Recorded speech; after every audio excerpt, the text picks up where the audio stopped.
And we are live on a Monday, my dance moves, they don't change. Actually, they're not dance moves, they're just these things. They don't change, they remain the same throughout all the entire season. Welcome to it. It's called Dance Moves.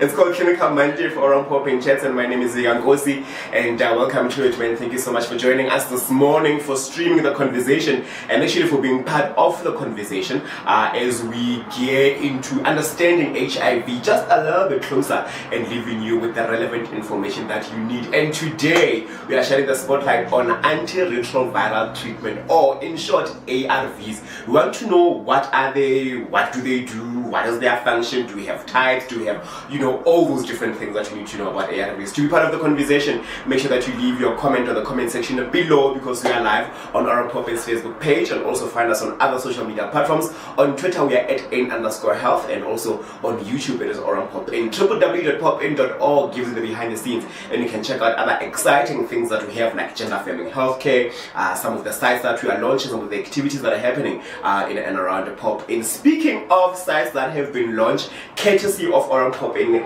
Kempton Park, or Eguruleni, but I say Kempton Park because we launched it in Kempton Park. We are coming to you live from Eguruleni, or rather Oran Pop in Eguruleni in Kempton. It's confusing. Yeah. We've launched it not so long ago. Check out our social media for those pictures and more. And I'm joined by the head of the household,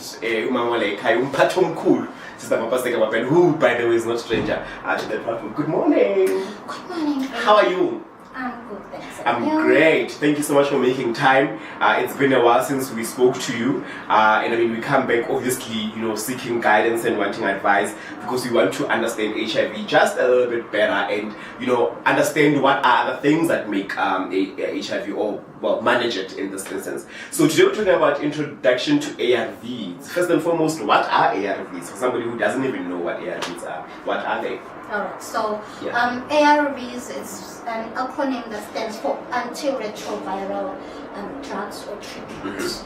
So in short, we say they are ARVs. So they're basically responsible for controlling the infection. It can be a person who's not infected, or taking it as a pre-exposure, others are taking it as a treatment, a long-term treatment, or it can be a post prophylaxis. So if it's pre, I mean, it is part of the prevention, and also it can be the part of the managing of the virus. But how many types of ARVs are there, or do we have different variations, if that's the proper English, of this drug? Okay, so with ARVs, we've got different regimens. So basically, ARVs are designed in such a way that they suit individuals' needs. As you have said, we have pre-exposure prophylaxis, which is known as your PrEP, as well as we have the treatment, the long-term treatment.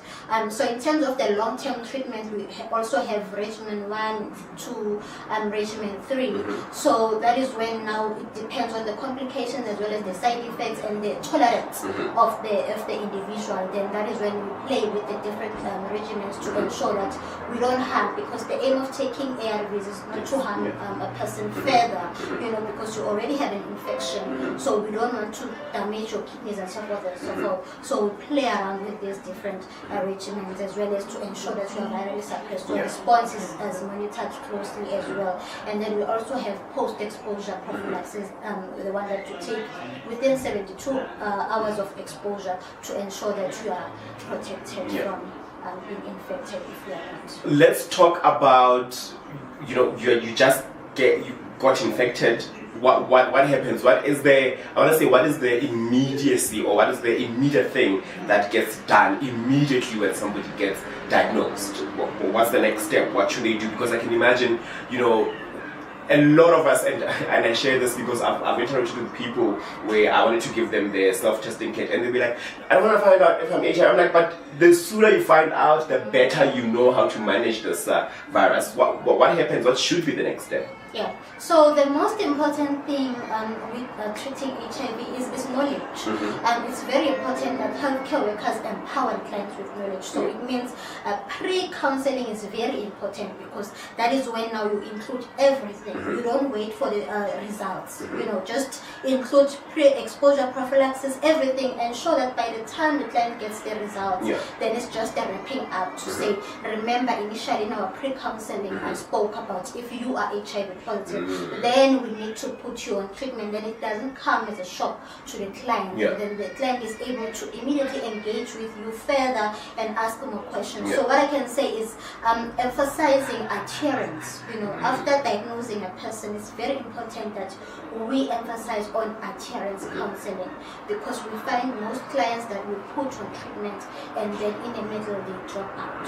And then we have identified that the gap is when now we lacked adherence. So adherence counseling is very important, and it's not a one-day thing. You need to follow up the client consistently, and also find out the goals, the health goals of an individual, because we need to educate them and ensure that HIV doesn't stop them from living. If you are studying, you need to continue studying. You continue. The only thing is that you need to adopt those healthy habits. Whatever that you are doing extremely, like taking alcohol, then you need to reduce for your own health and be able to. I want us to talk about finding out early, or taking treatment early versus staying on treatment or adhering to treatment. What are the benefits of testing early?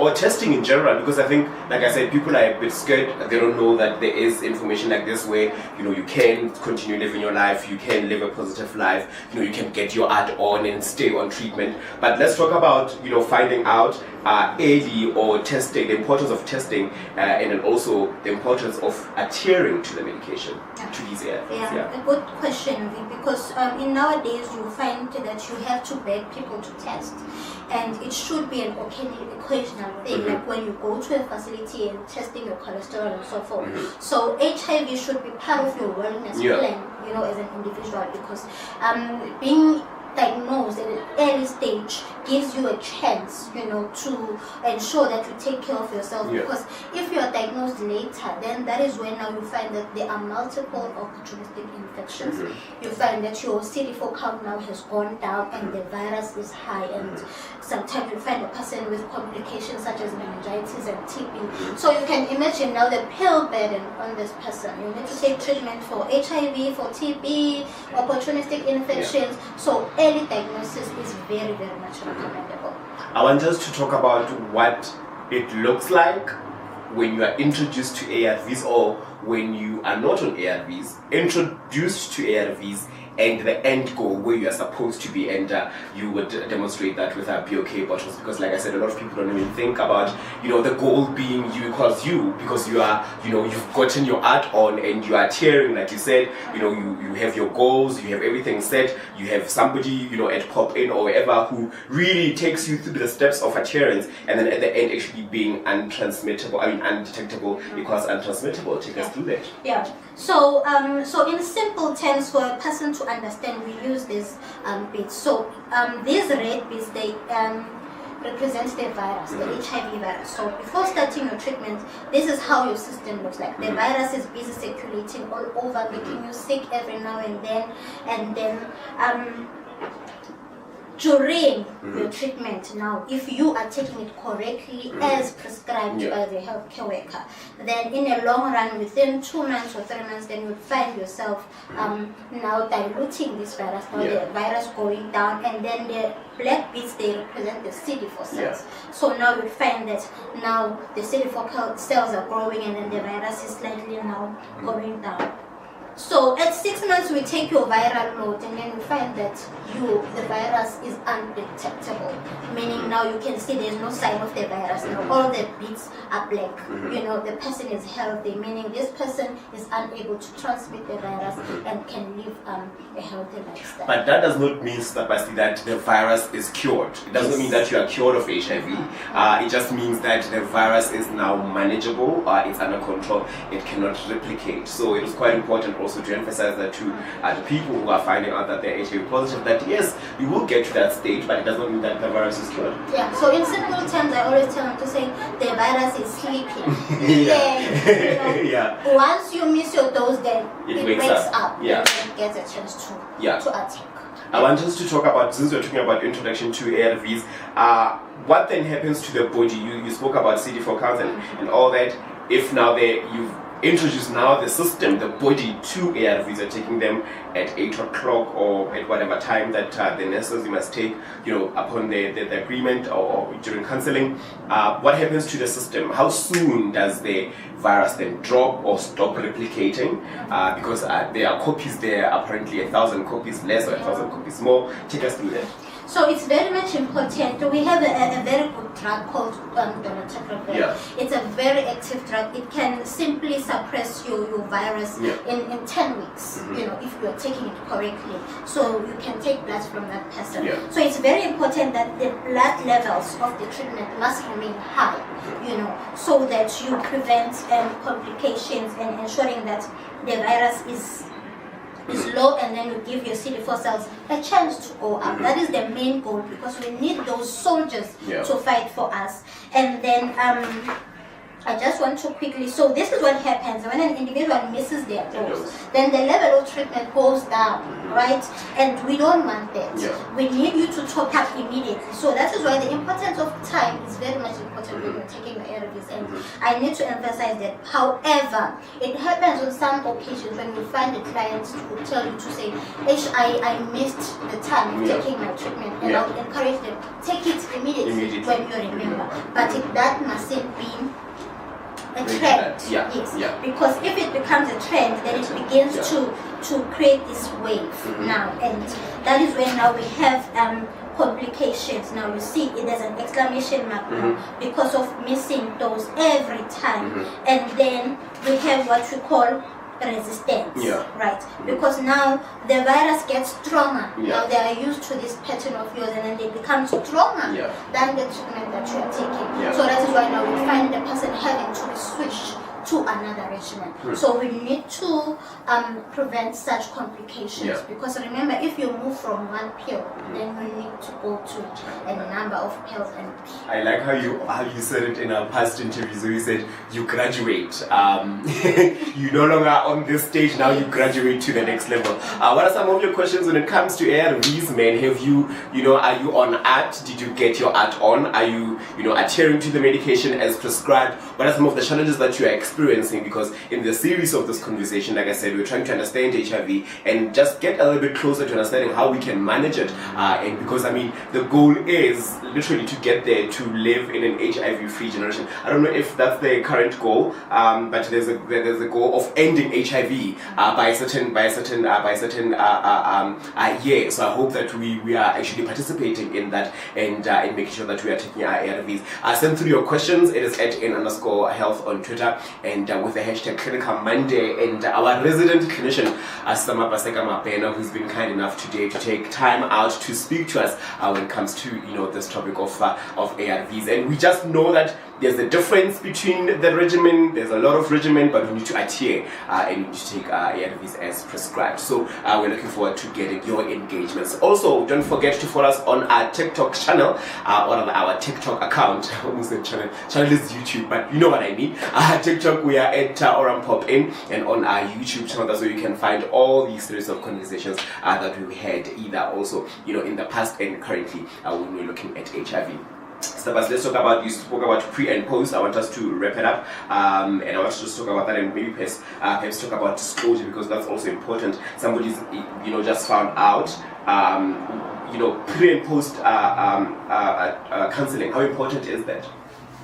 It's very important because that is when now the healthcare worker plans with the client.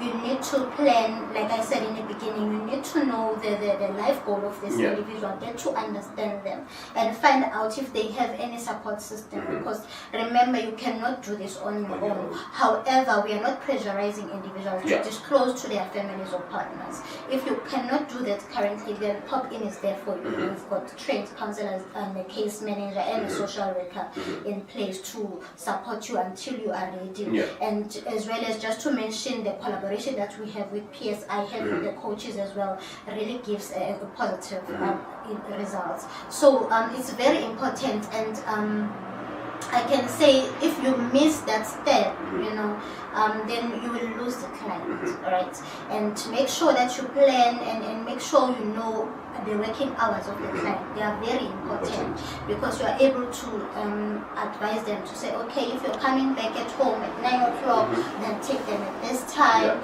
You are unemployed, let us see how many, which programs can you, register in, so that at least you have an income, to have food and all, because most of the other challenges with adherence is the socio-economic factors, and we cannot shy away from that, because we can shout and say adherence, take your treatment. However, we have clients that don't have anything, they'll cry in tears to say, but guys, how do I take, so I can say. So let's talk about, you touched on establishing a support structure. That sort of like isn't linked with disclosing. If the client has a support structure, how important is disclosing? Because now you're coming home, you're carrying a bag that says you have to take these pills. How important is disclosure to the support structure?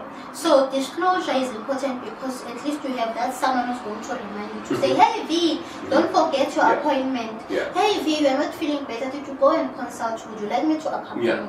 V, it's time to take your treatment. As opposed to having someone that didn't disclose. Now you have to hide your pills, and then your aunt is visiting there, full on this couch, sitting, watching TV. They're not going to sleep, right? Shasha is panicking. My pills are there, and my auntie. So disclosure is very important because at least your family can, remind you and say, hey, V, it's your time. We know it's difficult, but at least family, I think it's the best. Most definitely. So while we are introduced to ARVs through, when our system is introduced to ARVs and our lives are introduced to ARVs, even our family, even our friends sometimes even goes to that extent. They need to be introduced to ARVs so that we can be able to manage the virus. So at the end of the day, we just need to disclose if you have to or if you can't. Partner disclosing, I know that's a bit of a tricky one, but do you recommend that people should disclose to their partner?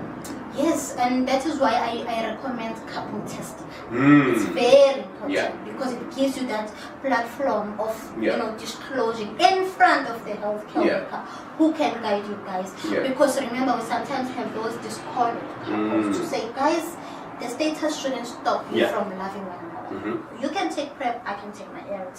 We continue building what we want to build. So couples testing is another, easiest strategy, because we find people would say, how do I do it? I don't want to make it obvious, and I love this person, I want to marry this person, but every now and then they will ask me, why am I insisting of using a condom? All those things. So couples testing, please, it's very important, guys. Let us do it. Okay, I know I said 2 last questions. Literally, this would be my 2 last questions. One, when we wrap up, that is important. How ready should? Because a person can find out that they're HIV, but then they are not ready. To take ARVs. How do we measure that the person is actually ready? We can now, initiate them on ART. Right. So we have what we call UTT, which is universal testing and treatment, which we need to make sure as healthcare workers we initiate a person within 7 days. Hence, I'm saying adherence does not end in one day. We have someone who's not ready to initiate it today. And it means it's your duty as a healthcare worker referring the matter to the case facilitator and the social worker to follow up the client consistently, but ensure that you stick to that within 7 days. In ensuring that you put, because we differ as individuals, they can be who can, accept and say, no, I've been reading about this, I know what is HIV, just give me my pills and let me go. And then you have someone who would say, I'm not ready, I'm not ready, I'm not going to take this. So, Step by step, thank you so much for your time. We'll have yet another conversation. Really appreciate it. It's a learning something every time when we come here. But make sure that you stick around for the series of conversation as we get to understand the management when it comes to HIV. And and share your story with us, or share some of the challenges that you have, or what would be your comments when it comes to ARVs, side effects, how are you taking them, have you started seeing change, what is the goal for you, because individual, like what Stapes was saying, we are individuals, so we all have goals. I'm gonna see you next time on the next Clinical Monday, where we discuss yet another clinical topic with our clinicians. Until then, happy streaming, bye.